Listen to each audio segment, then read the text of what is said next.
নাজনীস creative কিচেনে আপনাদের স্বাগত। বটি কাবাবের সাথে সকলে কম বেশি পরিচিত, তবে এখানে আমার বেস্ট কাবাব তৈরি করেছি। এর জন্য এখানে নিয়েছি 1.5 কেজি মুরগির বুকের মাংস। পরিষ্কার করে পানি ঝরিয়ে নিয়েছি।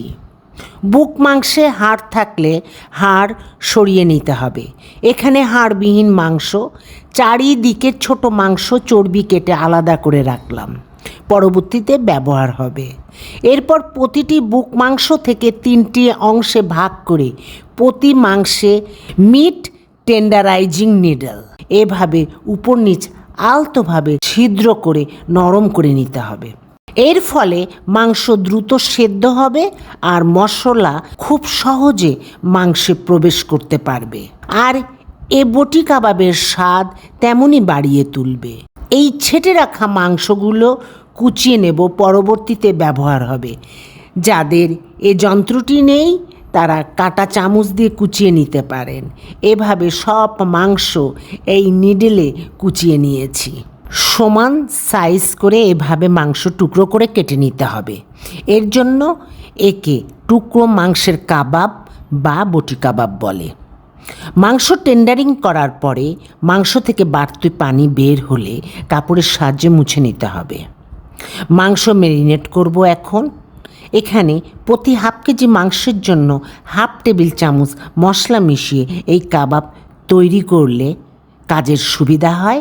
1.5 কেজি বুকের মাংস আছে এখানে, এজন্য 1/2 টেবিল চামচ করে 3 বার 3 মুখা ভিনিগার, এখানে 1 চা চামচ করে 3 বার লবণ যাবে, 1/2 টেবিল চামচ করে 3 বার রাঁধুনির গুঁড়ো মরিচ, 1/2 টেবিল চামচ করে কাশ্মীরি লঙ্কা গুঁড়ো দিলে মাংসের রং সুন্দর হয়।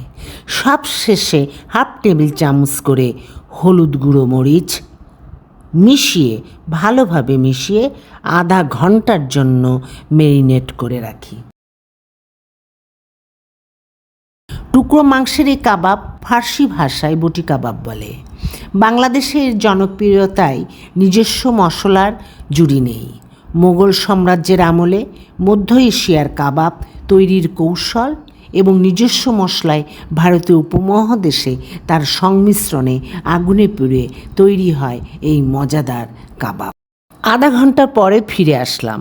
এখন মাংসে রসুন দিলাম 1/2 টেবিল চামচ করে 3 বার, আদা দিলাম 1/2 টেবিল চামচ করে 3 বার, ধনে গুঁড়ো দিলাম 1/2 টেবিল চামচ করে 3 বার, জিরে গুঁড়ো দিলাম 1/2 টেবিল চামচ করে 3 বার, শানের স্বামী কাবাবের গুঁড়ো মশলা 1/2 টেবিল চামচ করে 3 বার, টক দই দিলাম 1/2 টেবিল চামচ করে 3 বার, মধু 1/2 টেবিল চামচ করে 3 বার, ঘি 1 টেবিল চামচ করে 3 বার, পেঁয়াজ কুচি 5 আঙ্গুলে যতটুকু ওঠে ততটুকু 3 বার, কাঁচা মরিচ হাতের 5 আঙ্গুলে যতটুকু ওঠে ততটুকু দিয়ে দিলাম, কালো গোলমরিচ গুঁড়ো 1/2 টেবিল চামচ করে 1 বার, এলাচ গুঁড়ো 1/2 টেবিল চামচ করে 1 বার।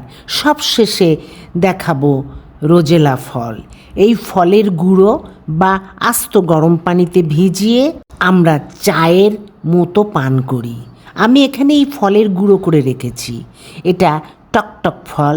কাবাবের এই টক স্বাদ মাংসের কাবাবের স্বাদ বাড়িয়ে তোলে। রোজেলা ফলের গুঁড়ো পাউডার 1/2 টেবিল চামচ করে 1 বার দেবেন, না থাকলে দেবেন না। তবে এই স্বাদ পেতে চাইলে রোজেলা ফল কিনে রোদে শুকিয়ে গুঁড়ো করে রেখে দিন। সব মশলা মাংসের সাথে ভালোভাবে মাখিয়ে সারা রাতের জন্য ফ্রিজে ম্যারিনেট করে রাখেন 12 ঘন্টা। ফ্রিজ থেকে বের করে বটি কাবাব মাংসে 3 টেবিল চামচ সরিষার তেল, 1/2 টেবিল চামচ করে 3 বার জিরে গুঁড়ো মিশিয়ে নেই। এবার ভালো করে মাখিয়ে নেই। সাসলিক কাঠি মাংসে গেঁথে নেবার আগে এই কাঠি পানিতে ভিজিয়ে রাখি আধা ঘন্টা। এর 3টি সুবিধা: কাবাব মাংস হাইটে সাসলিক কাঠি পুড়ে যাবে না, ভেঙে যাবে না, চাইলে পুনরায় ব্যবহার করতে পারবেন। এখানে ঝলসানো মাংসের উপরে তেলের ব্রাশ করে নেবার জন্য তেল তৈরি করে নেই। 1 টেবিল চামচ চিলি ফ্লেক্স, 3 টেবিল চামচ সরিষার তেল, সামান্য বিট লবণ ছিটিয়ে ব্রাশ তেল তৈরি করে নিই। 1.5 কেজি মুরগির মাংসের জন্য এখানে 20টি বটি কাবাবের স্টিক তৈরি করে নেওয়া যায়। শাসলিক স্টিকে 4টি মাংসের টুকরো এভাবে গেঁথে নেই এবং প্রতিবার এভাবে চেপে চেপে লম্বা করে নেই। সেলাইয়ের মতো করে আরেকটি গেঁথে নেই। চুলার হাই হিটে ফ্ল্যাট তাওয়া বসিয়ে দেই। এখন 3 টেবিল চামচ তেল গরম করতে দেই। গরম তেল বুঝার উপায়, 2টো পেঁয়াজের টুকরো দিয়ে দেখে নেই। কাঙ্ক্ষিত তাওয়া বেশ গরম হয়েছে। এবার তাওয়ার উপর বিছিয়ে দেই বটি কাবাবগুলো। চুলার হাই হিটে মাংসগুলো ছেঁকে নিতে হবে। নিচের পিঠে 5 মিনিট, উল্টিয়ে দিয়ে আরও 5 মিনিট, এভাবে ছেঁকে নেব মোট 10 মিনিট। 5 মিনিট পর উল্টিয়ে দিলাম। এভাবে 2টো করে আপনার সুবিধা মতন খুন্তি বা চামচ ব্যবহার করতে পারেন। মাংস উল্টিয়ে তেল ব্রাশ করে দিলাম। আমার এই মাংস চুলায় ছেঁকে নিতে সময় নিয়েছে 7 মিনিট। এর বেশি হলে মাংসের জুসি ভাব চলে যাবে। 10 মিনিট হলে 10 মিনিট ব্যবহার করবেন। এই বিষয়টি খেয়াল রাখতে হবে। কাবাবগুলো ড্রাই হলেই তেলের ব্রাশ করে নিতে হবে, ঠিক এভাবে। টুকরো মাংসের এই কাবাব ফার্সি ভাষায় বটি কাবাব বলে। এবার বটি কাবাবের টুকরো মাংসগুলো মাঝারি হিটে ভেজে বটি কাবাবের জন্য স্পেশাল একটা মশলা সস তৈরি করে নেব। মশলা গুনেই কাবাবের মজা। এর আগে কখনো আপনি করেননি এই বটি কাবাবের মশলা সস। তরুণদের মুখের স্বাদ নিয়ে তৈরি হয় আমার এই স্পেশাল মশলা সস। যদি আপনার পছন্দ হয় তবে এই সসের জন্য নাজনীনস ক্রিয়েটিভ কিচেনের সাথে থাকুন এবং কমেন্টে জানাতে ভুলবেন না। এবার সসের পরিমাণ জেনে নিই। ভালোভাবে মাংস সেকে নেওয়া হলে আড়ঙের টক দই 1/2 কাপ, মাংসের সম পরিমাণ 1/2 কাপ টমেটো সস প্রাণের নিলাম, আর 1/2 কাপ মাংস ভাজা মশলা একত্রে ব্লেন্ড করে নিলে হয়ে গেল বটি কাবাবের জন্য স্পেশাল মশলা সস।